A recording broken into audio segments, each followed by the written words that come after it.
మనతో పాటు సల్మాన్ రాజు ఉన్నారు, ఒకసారి మాట్లాడదాం. నమస్తే సార్. అవసరం ఇది నిజంగా హత్య అని చూడొచ్చా, లేకపోతే ఏదన్నా రోడ్డు ప్రమాదం అనుకోవచ్చా? ప్రమాదం ఆనవాళ్ళు ఏమి లేవు అమ్మ అక్కడ. అది కంపల్సరీ హత్య. అది మా పెద్ద మనుషులు ఎవరైతే వెళ్ళి చూశారో అక్కడ ఆ ప్రమాదం జరిగినట్టు కూడా వెహికల్కి ఏమి స్క్రాచెస్ కానీ లేకపోతే వెహికల్ ఎరిగిపోవటాలు కానీ ఏం జరగల. అలాగే పాస్టర్ గారి బాడీ కూడా ఎటువంటి దెబ్బలు లేవు. బాడీలో పడితే దెబ్బలు లేకుంటే అవి లేవు. ఓన్లీ ఫేస్ మీద ఇట్లా ఫోర్స్గా కొట్టి చంపినటువంటి ఆనవాళ్ళే ఉండే కానీ పడితే దెబ్బలు తడబగలటం చేతులు ఇరగటం అనేది సందర్భం లేదు అక్కడ. అందుకని మేమందరం మా పెద్ద మనుషులు చూసిన దాన్ని బట్టి అది హత్య అని షూటింగ్ అంటున్నాం. ఎవరు చేశారంటారు అనుమానాలని? మీరే అన్నారు కదా, ఆయన చాలా థ్రెట్ కాల్స్ వచ్చినాయి. వాటిని బట్టి మేము వాటిని ఎంక్వైరీ చేసి దాన్ని సిబిసిఐడికి ఇస్తాం. అంటే ఎవరైనా అనుమానాలు ఏమైనా ఉన్నాయా? ఇంకా తెలవాలి మాకు తెలవాలి. ఎంక్వైరీ చేస్తున్నాం.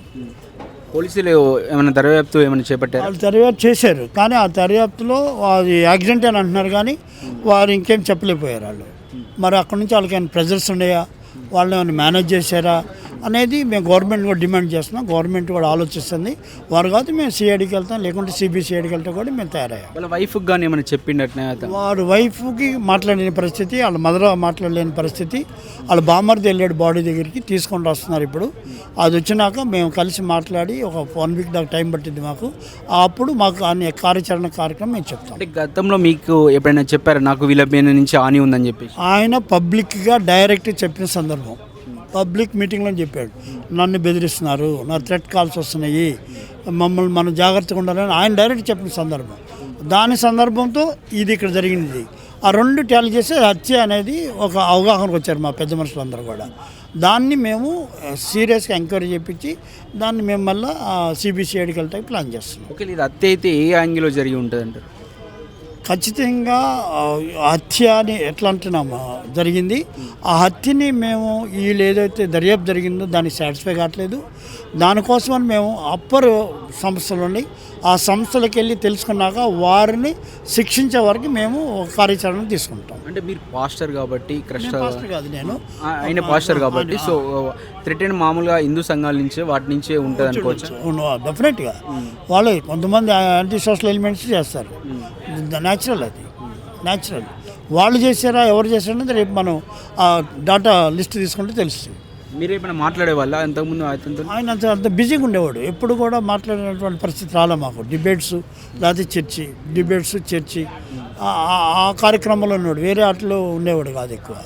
ఎందుకని హత్య కారణం అనుకోవచ్చు? అంటే ఎక్కువ పాస్టర్ క్రిస్టియానిటీ ఎక్కువ డెవలప్ చేస్తున్నందుక, లేకపోతే ఏదో యాంగిల్ అవ్వచ్చు? ఆ డిబేట్స్ మీదే అన్హ్యాపీ అయి ఉంటారని అనుకుంటున్నాం మేము.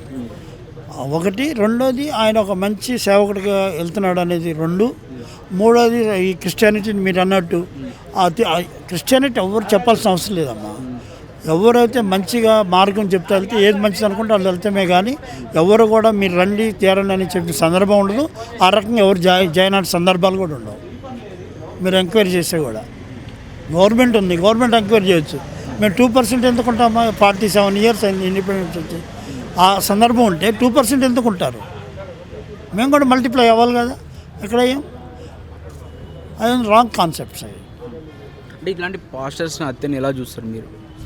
చాలా సీరియస్గా ఆలోచిస్తున్నాం. దాన్ని రాబోయే కాలంలో మా సంఘాలని మా పాస్టర్ని ఏ రకంగా కాపాడుకోవాలని కూడా మేము కార్యాచరణ చేస్తున్నాం. దీనిపైన ఏమైనా కంప్లైంట్ కూడా ఏమైనా ఇవ్వబోతురా వేరే స్థాయిలో దర్యాప్తు? బాడీ వచ్చినాక ఆ బాడీ కార్యక్రమం అయిపోయినాక దాన్ని యాక్షన్ ప్లాన్ మేము ప్లాన్ చేస్తాం. ఫోరెన్సిక్ గిట్లా ఏమైనా పంపించారు బాడీని?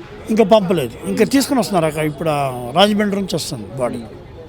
వచ్చినాక దాన్ని బట్టి కూర్చొని ప్లాన్ చేస్తాం. అంటే ఇక్కడ కూటమి ప్రభుత్వం అధికారంలో ఉంది, వాళ్ళ ప్రాబల్యం ఏమైనా ఉందంటారా? ఇప్పుడు వైఫల్యమే, ప్రభుత్వము వైఫల్యమే. ఇది ఒక పాస్టర్ని కాపాడుకోలేనటువంటి ప్రభుత్వం అది. దాని ప్రభుత్వం వైఫల్యం, అది కూటమి వైఫల్యం. అది ఒక సంస్థలు నడిపే ఆయన, ఒక పౌరుడు, ఒక సంఘాన్ని నడిపే ఆయన మీరు కాపాడుకోలేనప్పుడు ఇంకా ప్రభుత్వాలు ఏం చేశారు? ఇప్పుడు ఇక్కడే ఉంది, ఇక్కడ మా అడ్వకేట్ ఇజ్రాయెల్ గారు ఆయన్ని కాపాడుకోలేకపోయింది. ఒక అడ్వకేట్ని, ఒక దళిత క్రిస్టియన్ అడ్వకేట్ని కాపాడుకోలేకపోయింది. అక్కడ ఒక పాస్టర్ గారిని కాపాడుకోలేకపోయింది. ఈ ప్రభుత్వాలు మీద మనం ఏం నమ్మకం ఉంటుంది? ఆయన గెలిపించుకుంటే 25 లక్షల మంది మేము ఇక్కడ, అక్కడ 25-30 lakhs. మీ ఇంతమంది ఓటర్స్ కాదా? మేము సిటిజన్స్ కాదా? మమ్మల్ని మీరు రక్షించుకోలేని పరిస్థితి పెట్టుకున్నారు మీరు. మళ్ళీ రేపు పొద్దున వచ్చి మేము మీకుండా చేయండి అంటారు. మా యాజ్ పర్ పాపులేషన్ ప్రకారం ప్రతిఫలాలు కూడా లేవు మాకు. ఏ సభల్లో మా వాళ్ళు లేరు, మా క్రిస్టియన్స్ అంతే సెకండ్ రేట్ సిటిజన్గా చూస్తున్నారు. సో ఇదంతా అన్యాయము. ప్రభుత్వాలు కళ్ళు తెరవాలి. మా సమాజాన్ని మీరు నాకు రక్షించుకోండి, మేము డెఫినెట్గా మీతో ఉంటాం. మీరు కానీ మమ్మల్ని ఇట్లాగే చూస్తే సెకండ్ రేట్గా మేము కార్యాచరణ చేసుకొని మేము కూడా ఆల్టర్నేట్ ప్లాన్ చేయాల్సి వస్తుంది. అంటే గత ప్రభుత్వంలో అక్కడ వైఎస్ఆర్సీపీ ఉన్నప్పుడు విపరీతంగా క్రిస్టియానిటీ పెరిగింది, గుళ్ళపై దాడులు జరిగాయి. సో వీటిపైన మాట్లాడుతూ ఇప్పుడు ఇది రివర్స్గా జరుగుతూ ఉంటే ఏమన్నా అనుమానాలు వస్తున్నాయి మీకు? బ్రదర్, వైఎస్ఆర్ గారి టైంలో కూడా మాకేం న్యాయం జరగల. వైఎస్ఆర్ టైంలోనే ఏ చర్చ్ కట్టుకోవాలంటే ఆ రోజుల్లో ఓన్లీ గ్రామ పంచాయతీ. విపరీతంగా ఇప్పుడు ఆంధ్రాలో చర్చలు నిలిచాయని ఒక వాదన ఉంది. రాంగ్. అది ఫస్ట్ నుంచి ఉన్నటువంటి సందర్భం. అది వైఎస్ఆర్ వచ్చినప్పుడు మా మీద ఎగనెస్ట్ జీవోస్ వచ్చినాయి. మనం చర్చ కట్టుకోవాలంటే మీరు కలెక్టర్ దగ్గర నుంచి పర్మిషన్ తీసుకొని జీవో తీశాడు ఆయన. తర్వాత మాకు ఏమైనా కావాలనుకున్నప్పుడు ఆయన ఏమి ఇచ్చిన సందర్భాలు లేవు. అదే ఇప్పుడు కూడా అదే పరిస్థితి. ఇప్పుడు కేసీఆర్ గారు వచ్చి చర్చ్ కట్టుకోవాలంటే మీరు డైరెక్ట్గా అక్కడ లోకల్ బాడీస్ తోటి మీరు పర్మిషన్ తీసుకొని దాన్ని మార్చడం జరిగింది. అప్పుడు ఉన్నటువంటి మాకేం మంచిగా చేసిన సందర్భాలు ఏం లేవు. అప్పుడు ఎంతమంది ఉండే ఇప్పుడు అంతే ఉన్నాం. ఎప్పుడు పెరిగింది లేదు, ఇప్పుడు తగ్గింది లేదు.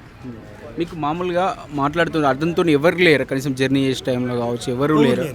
ఈ పాస్టర్స్ ఎట్లా చేస్తారంటమ్మా, ఎవరు పిలిస్తే వారి దగ్గరికి ప్రైవేట్ జెట్కి వెళ్ళిపోతారు. సెక్యూరిటీ చూసుకోరు, సెక్యూరిటీకి ఆలోచించరు, ఫ్రెండ్స్కి చెప్పుకోరు, ఆ సంఘస్థులు కూడా చెప్పరు.